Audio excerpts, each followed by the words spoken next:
منكرات كنت آتيها غروبا وشروقا. Yer yuzida biror kishi la ilaha illalloh vallohu akbar va la havla va la quvvata illa billahi desa, kim aytayapti bu so'zni?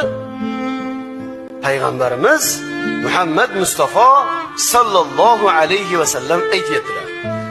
Kim shu so'zni aytsa, albatta uning xatolari agar dengizning ko'pigicha bo'lsa ham kechiriladi.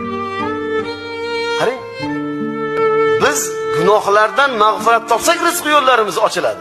Gunohlardan mag'firat topsak mushkullarimiz ariydi. Hojatlarimiz albatta ravo bo'ladi. Demak, buning davosi nima ekan? La ilaha illalloh vallohu akbar va la havla va la quvvata illa billahni aytsak, dengizni ko'pigicha gunohlari bo'lsa ham payg'ambarimiz sollallohu alayhi vasallam nima deyaptilar?